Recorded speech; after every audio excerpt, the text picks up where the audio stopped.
যদি কখনো সুযোগ হয় অবশ্যই সুকুমার রায়ের বই তোমরা পড়বে। আচ্ছা, তারপরে দেখো, তার পিতা উপেন্দ্র কিশোর রায় চৌধুরীও শিশু সাহিত্যিক ছিলেন। অর্থাৎ সুকুমার রায়ের যিনি বাবা, তিনিও ছিলেন একজন শিশু সাহিত্যিক। উনার নাম ছিল উপেন্দ্র কিশোর রায় চৌধুরী। তার পুত্র সত্যজিৎ রায় বিশ্ববিখ্যাত চলচ্চিত্র পরিচালক হলেও শিশু কিশোরদের জন্য প্রচুর লিখেছেন। সত্যজিৎ রায়ের নাম শোনার কথা, কারণ আমাদের হাতে প্রত্যেক বাড়ি টিভি আছে। গুপি গাইন বাঘাবাইয়ের নামটা আমরা প্রত্যেকেই শুনেছি। হীরক রাজার দেশে সিনেমা হয়েছে, সোনার কেল্লা সিনেমা হয়েছে। এই সিনেমাগুলো সত্যজিৎ রায়ের পরিচালনা। যদি এখনো কেউ না দেখে থাকো, যখন টিভিতে দেবে দেখবে, অথবা ইউটিউবে সার্চ করে দেখতে পারো। মোবাইল ফোনে গেমস না খেলে এই জিনিসগুলো দেখবে, তোমার জ্ঞান বাড়বে, বই পড়ার প্রতি আগ্রহ তৈরি হবে, আর এই বিখ্যাত মানুষগুলোর সম্পর্ক জানার আগ্রহ তৈরি হবে। আচ্ছা, 10ই সেপ্টেম্বর 1923 সালে সুকুমার রায় মৃত্যুবরণ করেন। 1923 সালে 10 সেপ্টেম্বর উনি মারা যান। তাহলে সুকুমার রায়ের বাবাও ছিলেন একজন শিশু সাহিত্যিক, সুকুমার রায়ের ছেলেও ছিলেন একজন শিশু সাহিত্যিক, সুকুমার রায় নিজেও শিশু সাহিত্যিক। মানে বংশ পরম্পরায় তারা বাচ্চাদের জন্যই লিখে আসছেন, এবং যা লিখেন ভীষণই সুন্দর লিখেন, ভীষণই মজার লিখেন, আর সেই জন্যই তারা তিনজনই কি অনেক বিখ্যাত। যাই হোক, এবার চলে যাবো আমরা আবোল তাবোল ছড়া দিই। তাহলে চলো আমরা একটু পড়ে ফেলি। আবোল তাবোল সুকুমার রায়। ছুটলে কথা থামাই কে, আজকে ঠেকাই আমায় কে, আজকে আমার মনের মাঝে ধাই ধপাধপ তবলা বাজে, রাম খটাখট খ্যাচাং খ্যাচ, কথায় কাটে কথার প্যাঁচ, ঘনিয়ে এলো ঘুমের ঘোর, গানের পালা সাঙ্গমোর। 8 লাইনের একটা ছোট্ট ছড়া। নিচে দেখো লেখা আছে ব্র্যাকেট দিয়ে সংক্ষেপিত, মানে এই ছড়াটা অনেক বড়। তোমরা যেহেতু অনেক ছোট, কেবল ক্লাস 4 পড়ছো, সে কারণে ছড়াটা কি করেছেন, ছোট্ট করে দেওয়া আছে। যদি কখনো আবোল তাবোল পড়তে ইচ্ছা হয়, নেটে সার্চ দিয়ে গেম না খেলে কবিতাটা পুরো পড়তে পারবো। আর বাংলা বই বা আমাদের ক্লাস অনুযায়ী আপাতত এটুকু পড়লেই চলবে। তোমাদের সবচাইতে গুরুত্বপূর্ণ একটা প্রশ্ন থাকে আমাদের কাছে, ক্লাসেও থাকে, সবসময়তেই থাকে, যে ছড়া বা কবিতা পড়লে যে মূল ভাব কি লিখবো। আচ্ছা, আবোল তাবোল মানে কি বলতো? এমন কিছু কথা যে কথাগুলোর কোনো মানে হয় না। আমরা অনেক সময় হাতে যদি হই চেঁচামেচি করি, আব্বু আম্মুকে বলে যে কি আবোল তাবোল চিল্লাচিল্লি করছো, বা আবোল তাবোল বকছো, চুপ করো তো, বলে না? বলে।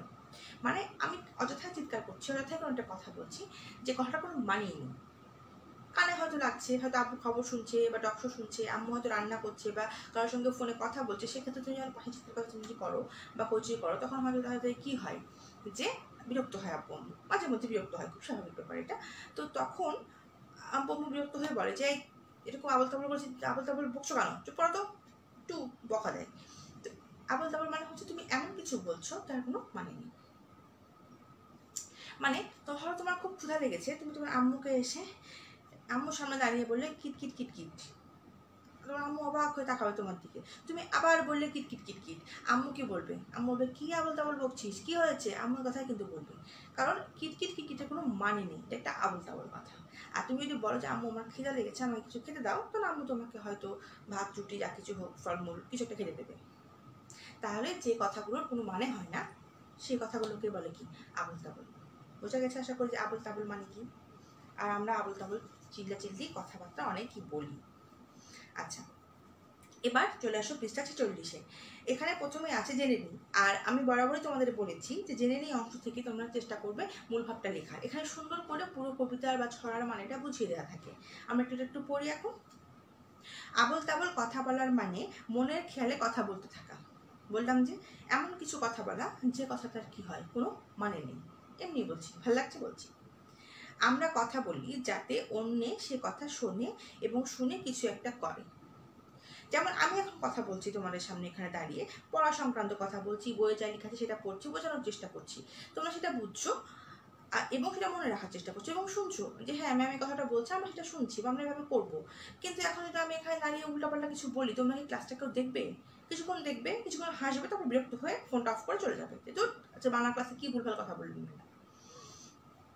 ঠিক আছে, যেমন যেটা আমি উদাহরণ দিলাম একটু আগে, যদি বলি মা ভাত খাবো, মা তখন আমায় ভাত দিতে ছুটবেন যে হ্যাঁ আমার বাচ্চা খেতে লাগছে, ভাত খেতে চাইছে, ঠিক আছে আমি খাবারটা গরম করে দিই।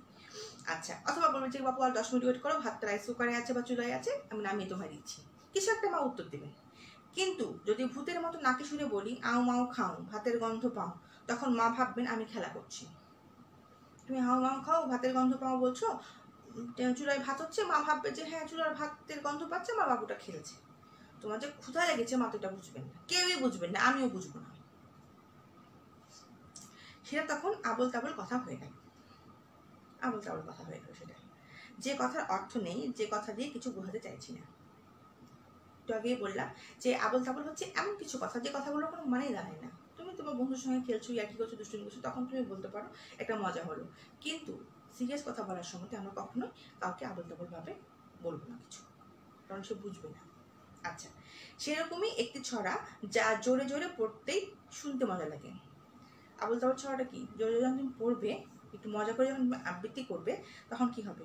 শুনতে ভালো লাগবে। একটা লোক মনের আনন্দে কেবলই বকবক করে কথা বলে চলেছে, ইচ্ছে হলে গানও গাইছে, যতক্ষণ না দু চোখে ঘুম নামলো ততক্ষণ সে এমনটাই করে গেল। ঠিক আছে, এক্ষেত্রে তুমি এটার মূলভাব হিসেবে লিখতে পারো যে আবল তাবল মানে হচ্ছে এমন কিছু কথা যে কথা মানুষ নিজের খেয়ালে কি করে, বকবক করে যায় বা নিজের খেয়ালে বলতে থাকে। প্রথম যে অংশটা আছে যে আবল তাবল কথা বলার মানে মনের খেয়ালে কথা বলতে থাকা, যে কথার অর্থ নেই, যে কথা দিয়ে কিছু বোঝাতে চাইছি না, সেরকমই একটি ছড়া এই আবল তাবল। আচ্ছা, একটা লোক, সেরকমই এই ছড়াতে একটা লোক মনের আনন্দে কেবলই বকবক করে চলেছে, ইচ্ছে হলে গানও গাইছে, যতক্ষণ না দু চোখে তার ঘুম আসছে ততক্ষণ পর্যন্ত সে কি আবল তাবল ভাবে বকে চলেছে। কবি এটাই বোঝাতে চেয়েছেন ছড়াতে। এভাবে করে 5টা বাক্যে গুছিয়ে লিখবে। আমি 5টা বাক্য সরাসরি তৈরি করে দিলাম না, কেন বলো তো? কারণ বড় হচ্ছ, সৃজনশীলতার দিকে এগিয়ে যাচ্ছ, সৃজনশীল সবকিছু আমি তোমাকে বোঝাতে পারি, বই তোমাকে বোঝাবে, মা তোমাকে বোঝাবে, যদি প্রাইভেট টিউটর থাকে সে তোমাকে বুঝিয়ে দেবেন, কিন্তু তোমাকে গুছিয়ে কিন্তু লিখতে হবে, তোমাকেই লিখতে হবে। তাই তুমি এখন থেকে চেষ্টা করবে সৃজনশীলভাবে, অর্থাৎ নিজের মতো করে বিভিন্ন বইয়ের কথাগুলোকে সাজিয়ে লেখার। এটা তোমারই উপকার হবে। কখনোই কোনো কিছু মুখস্থ করবে না। হ্যাঁ, কিছু কিছু বিষয় মুখস্থ করার দরকার পড়ে, সেটা আগে বুঝবে, নিজের সৃজনশীলতা দিয়ে আগে বুঝবে, তারপরে সেটাকে কি করবে, মনে রাখবে। আর তুমি যখন বুঝতে পারবে কোনো জিনিস, অটোমেটিক তোমার সেটা মনে থেকে যাবে, মুখস্থ করতে হবে না। ওই যে আগে আগে আমরা দেখেছি অনেকজনকে দেখি একটা জিনিস নিয়ে চিৎকার করে, আর পরে একই জিনিস বারবার পরে। এটার মানে কি জানো?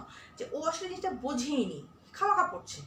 এভাবে করে পড়লে তুমি পরীক্ষা পর্যন্ত, হয়তো পরীক্ষার হলে তুমি লিখবে, কিন্তু তারপরে তুমি সেটা ভুলে যাবে। তোমাকে যদি তোমার ছোট ভাই বোন বলে, বা কখনো যদি তুমি কখনো শিক্ষক হও বা কাউকে প্রাইভেট পড়াও, তখন কিন্তু তোমাকে যখন জিজ্ঞেস করবে তোমার স্টুডেন্ট বা তোমার ছোট ভাই বোন, তুমি কিন্তু বোঝাতে পারবে না।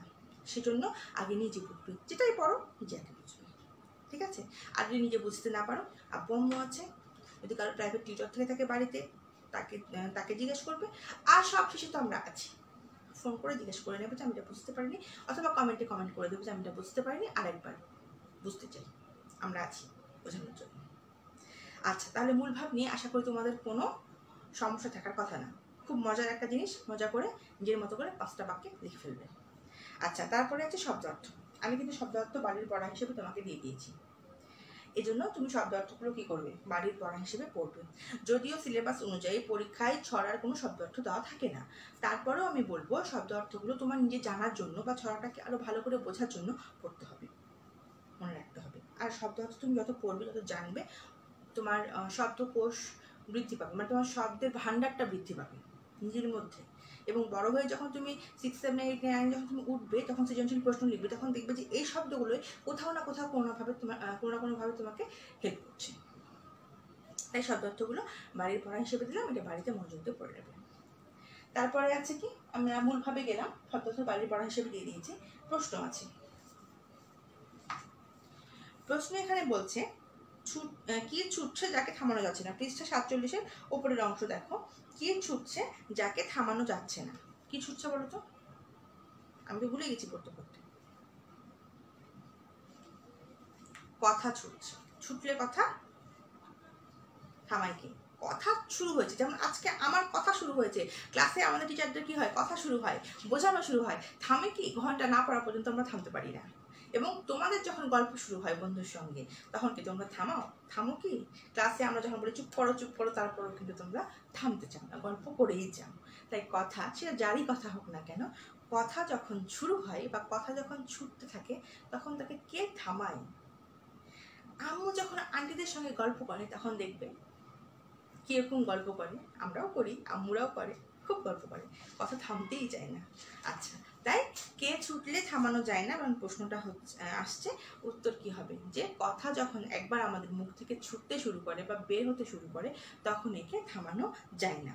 আচ্ছা, ধাই ধাপাধাপ আওয়াজে কোথায় তবলা বাজছে? খ নাম্বার প্রশ্ন, কোথায়? তার মনের মাঝে, তার যেহেতু ঘুম আসছে না, কোনো কাজ নেই, তার মনের মাঝে তার ধাই ধাপাধাপ তবলা বাজছে।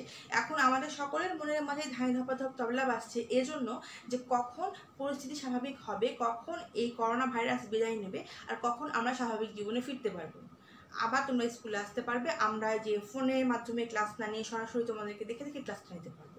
জন্য কি আমাদের সবার মনের মধ্যে একটা আশঙ্কা থাকে, একটা মন খারাপের তবলাটা এখন আমাদের বাজছে। কিন্তু এই লোকের তবলা, মনের মধ্যে যে তবলাটা বাজছে ধাই ধাপাধাপ করে, সেটা একদমই কি হচ্ছে, মনের দুঃখে পাচ্ছে না, সে ঘুম আসছে না তাই পাচ্ছে তবলা, কেন ঘুম আসছে না? আচ্ছা, কখন গানের পালা সাঙ্গ হলো?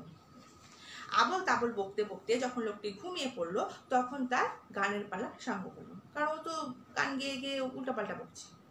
আরেকটা বিষয় দেখবা, যাদের বাড়িতে খুব ছোট বাচ্চা আছে, তোমার যাদের ছোট ভাই বোন আছে, বা তোমরা যখন ছোট ছিলে, আম্মু, নানি, দাদি, আব্বু এরা কিন্তু আমাদেরকে কোলে নিয়ে বিভিন্ন রকম কথা বলে বলে ঘুম পাড়াতো, গান গেয়ে গিয়ে ঘুম পাড়াতো। দেখবে এখনো দেখবে বাবু, ছোট ছোট বাবুদেরকে কোলে নিয়ে মায়েরা ঘুম পাড়ায়, বিভিন্ন রকম গান গায়, কি যে গান গাচ্ছে মা নিজেও জানে না, বাবুও জানে না, কিন্তু গানটা গাইছে একটা সুর, এবং একটা সময় পর দেখবে বাবুরা এই সুরটাতে অভ্যস্ত হয়ে যায়, এবং মা কোলে নিয়ে সেই সুরে গান করলে কিন্তু বাবু ঘুমিয়ে পড়ে। আর বাবু ঘুমিয়ে পড়ার পরে যখন বাবুকে বিছানায় শুয়ে দেওয়া হয় তখন কিন্তু কি হয়, মায়ের গানটা থেমে যায়, কারণ বাবু ঘুমিয়ে পড়ার পর যদি মা গান গাইতে থাকে মানুষ ভাববে যে মার মাথা খারাপ হয়ে গেছে। তাই মানুষ যখন ঘুমিয়ে পড়ে তখন তার কি হয়, গানের পালাটা সাঙ্গ হয়ে যায়। এই তো হচ্ছে প্রশ্ন। তো প্রশ্নগুলোও খুব মজার, মূল ভাবটাও মজার, আর ছড়াটা তো অবশ্যই মজার। সুকুমার রায়ের মতো মানুষ যখন ছড়া লিখেছেন সেই ছড়াটা অবশ্যই মজার হবে। এটা ছিল আমাদের আজকের আবল তাবল ছড়া এবং আজকের পড়া। তোমাদের সিলেবাস অনুযায়ী আজকে আমাদের প্রথম সাময়িক পরীক্ষা পর্যন্ত যে আমি পড়াটা পড়বো সেটা শেষ হবে। এবার বোর্ড বইয়ের এই অংশগুলো থেকে এমন কিছু অংশ তোমাদের পড়তে হবে বা জানতে হবে যেগুলো সিলেবাসে আছে, এবং পরীক্ষা হলে সেই জিনিসগুলো তোমাদেরকে লিখতে হবে। যেমন বিপরীত শব্দ, সমার্থক শব্দ, তারপরে যুক্ত বর্ণ ভেঙে দেখা, একটা করে শব্দ লিখতে হবে এবং একটা বাক্য লিখতে হবে। তারপরে হচ্ছে একটা বিরাম চিহ্ন বিষয় আছে, বিরাম চিহ্ন তোমাকে চিনতে হবে। আরও অনেক বিষয় আছে, যাই হোক অনেক কিছু আছে, চিঠি আছে, রচনা আছে, সেগুলো ধীরে ধীরে ধীরে ধীরে আমি এগোবো। এর পরবর্তী ক্লাসে হয়তো আরেকটু কিছু দেবো। যেহেতু আজকে এটা শেষ হলো, আমাদের মূল লক্ষ্য ছিল হচ্ছে এই বইটা শেষ করা, কারণ যা কিছু থাকবে সব এই বই থেকেই থাকবে, শুধুমাত্র একটা আনসিন থাকে যেটা আনসিন হিসেবে থাকবে। আনসিনটা আনসিন, আনসিন মানে কি, সিন মানে কি দেখা, আর আনসিন মানে হচ্ছে অদেখা, অদৃশ্য কিছু, যেটা তুমি দেখোনি, পরীক্ষার হলে কোশ্চেন পড়ার পর তুমি দেখবে, তাহলে সেই জিনিসটা অদেখাই থাক আমাদের কাছে। আমিও এখন দেখবো না, তোমাদেরও এখন দেখার দরকার নেই। যদি কখনো পরীক্ষা হয়, ইনশাআল্লাহ পরীক্ষা কখনো না কখনো ঠিকই হবে, তখন পরীক্ষার আগে আমি যখন প্রশ্ন করবো তখন আমি দেখবো, আর তোমরা যখন হাতে প্রশ্ন পাবে তখন তোমরা দেখবে। আচ্ছা, তাহলে চলো, আমাদের আবল তাবল শেষ হয়ে গেছে। এবার আমরা যাব আবল তাবল পর্যন্ত। এ বইয়ে যতগুলো যুক্তবর্ণ আমি খুঁজে পেয়েছি বা বইয়েও ছিল ততগুলো যুক্তবর্ণ আজকে আমি এখানে ভেঙে দেখাবো। আমি শুধুমাত্র এখানে ভেঙেই দেখাবো, কিন্তু তোমরা করবে কি জানো, তোমরা ভেঙে দেখানোটা আমি দেখিয়ে দিলাম, তোমাদের কোনো সমস্যা নেই। তোমরা প্রত্যেকটা যুক্তবর্ণ দিয়ে তোমাদের পছন্দ মতো একটা অর্থবোধক শব্দ, আবল তাবল শব্দ নয় কিন্তু অর্থবোধক শব্দ তৈরি করবে, এবং সেই শব্দ দিয়ে একটি করে কি করবে, বাক্য গঠন করবে। ঠিক আছে, এটা তোমাদের একটা বাড়ির কাজের অংশ। আমি সর্বোচ্চ তোমাদের যুক্তবর্ণ ভেঙে দেখাবো। আশা করছি আমার কথাগুলো শুনতে শুনতে এই জিনিসটা তোমরা লিখে ফেলেছো। তোমাদের সুবিধার জন্য আরেকবার বলছি, আবল তাবল লিখেছেন সুকুমার রায়, আর আজকে আমরা এই আবল তাবল থেকে পড়েছি হচ্ছে প্রশ্ন, মূল ভাব, আর শব্দার্থটা দিয়েছি তোমাদের বাড়ির পড়া হিসেবে। শব্দার্থটা আমি তোমাদেরকে ক্লাসে এখানে পড়াইনি, তোমরা এটা বাড়িতে পড়বে। যদি কারো বুঝতে কোনো অসুবিধা হয় তাহলে কি করবে, হয় ফোনে বলবে, নয়তো কমেন্ট করে জানাবে যে হ্যাঁ বুঝতে অসুবিধা হয়েছে। সময় থাকলে পরবর্তীতে ওই বিষয়টা নিয়ে আমি ক্লাসে আলোচনা করে নেব। তাহলে এবার তোমরা খাতা, বাংলা খাতা আর হচ্ছে পেন বের করে ফেলো, কারণ এখন আমরা যুক্তবর্ণ লিখবো, আমার সঙ্গে সঙ্গে তোমরাও লিখবে।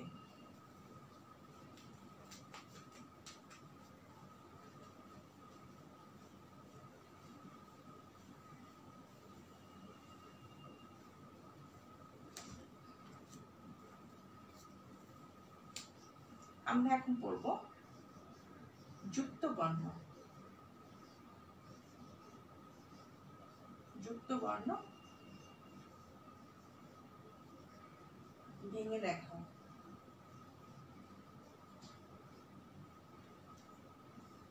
আমি ভেঙেই দেখাচ্ছি।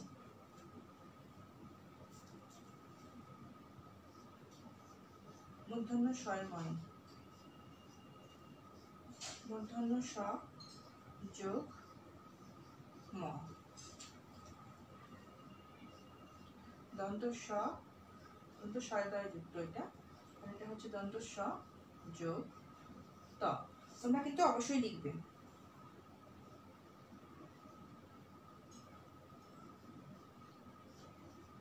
বয় দ্বারা যুক্ত ব যোগ ধ। তারপরে হচ্ছে দয় রফলা, দ যোগ ব্র্যাকেটে রফলা। যখনই ফলা থাকবে, ফলা চিহ্ন যেগুলো থাকবে, লেখার পরে তুমি লিখে দেবে কি যে সেটা কোন ফলা। এখানে রফলা আছে, তাই এখানে আমরা রফলা লিখলাম। যদি উদ্ধস্থ জ ফলা থাকে, সেখানে উদ্ধস্থ জ ফলা লিখতে হবে। তারপরে আছে হচ্ছে কয়লয় যুক্ত, ক যোগ ল। দন্ত নয় দয় যুক্ত, দন্ত ন যোগ ত। দন্ত নয় দয় যুক্ত, দন্ত ন যোগ দ। বর্গীয় জয়ে জফলা, বর্গীয় জ যোগ জফলা। এটা হচ্ছে অন্তস্থ জ, ব্র্যাকেটে লিখে দেবে ফলা।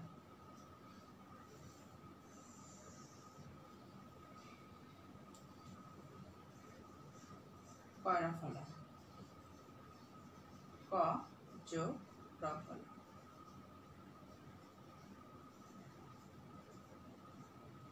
তারপরে আছে পয় পয় যুক্ত, প যোগ প। তারপরে আছে উ পয় যুক্ত, উ যোগ গ। পরিষ্কার করে লিখি, তাহলে বুঝতে সুবিধা হয়। আচ্ছা, তারপরে আছে দন্ত নয় ধয় যুক্ত, দন্ত ন যোগ ধ। তারপরে আছে দয় ধয় যুক্ত,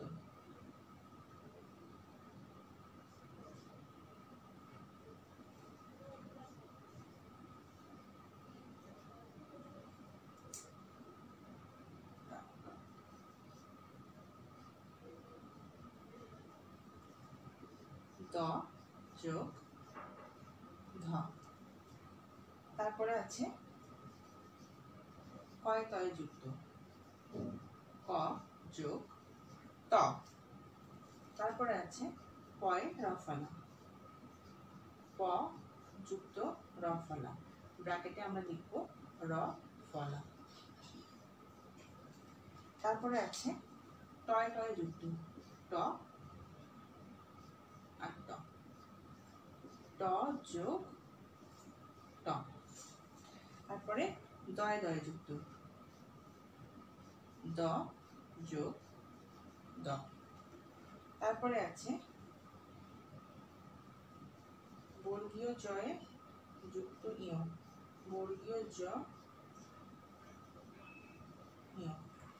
তারপর আছে দন্ত নয় নয় যুক্ত, দন্ত ন যোগ দন্ত ন।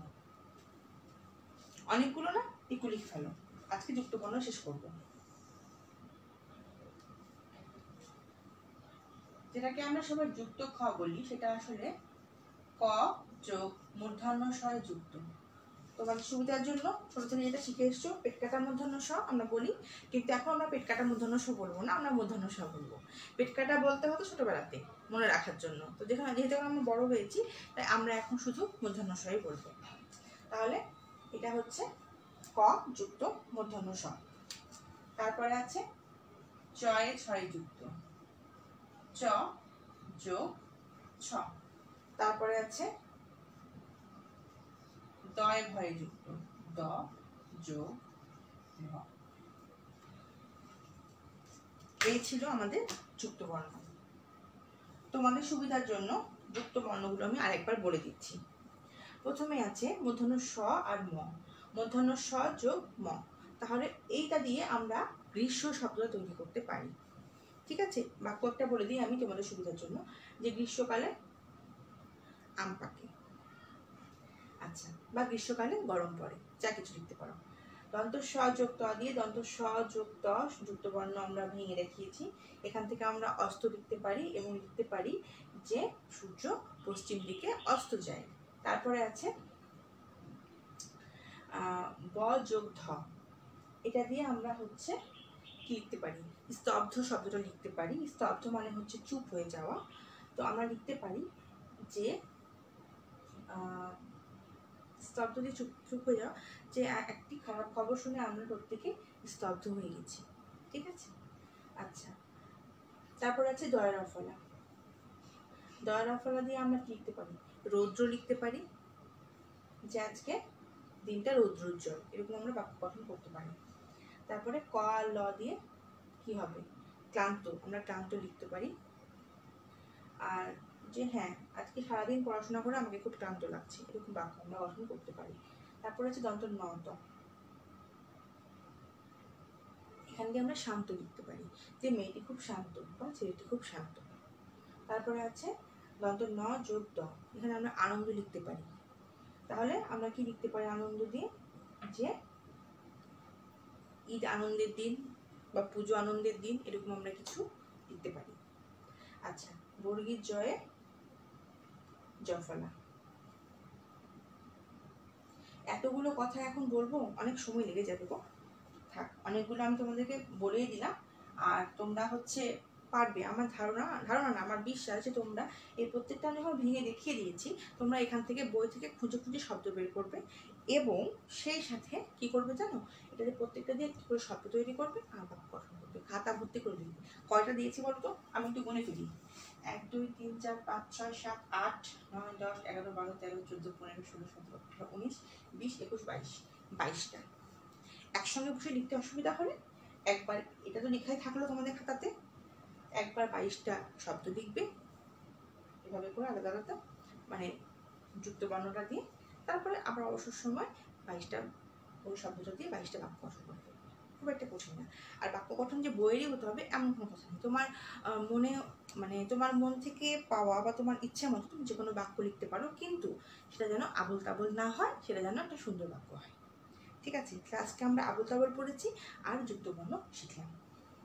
তোমাদের সঙ্গে আমার আবার দেখা হবে পরবর্তী ক্লাসে। আমাদের সময়টা আজকে ক্লাসের এখানেই শেষ হয়ে গেছে, তাই তোমাদের বেশি সময় আর নেব না। এটা তোমরা আশা করছি প্রত্যেকে উঠিয়েছো, আমরা সাহায্য করবে। আর বারবারই বলেছি যে তোমরা লাইভে ক্লাসটা করার চেষ্টা করবে এবং তোমাদের নাম্বার স্ক্রিনশটটা কমেন্ট করবে। আর যদি পড়াশোনা নিয়ে কোনো সমস্যা থাকে আমাকে ফোন করবে অথবা কমেন্টে জানাবে। এটা বারবারই বলি, আবারও বললাম। আর আজকে এ পর্যন্তই থাকলো, তাহলে আর বেশি পড়া দিয়ে মাথা চাপ হয়ে যাবে। দেখা হবে পরবর্তী ক্লাসে তোমাদের সঙ্গে আবার। ততক্ষণ পর্যন্ত সবাই কী করবে, সুস্থ থাকবে, ভালো থাকবে, বাড়িতে থাকবে এবং নিরাপদ থাকবে, বাইরে বেরোবে না, আর বারবার করে হাত ধুবে, পরিষ্কার পরিচ্ছন্ন থাকবে।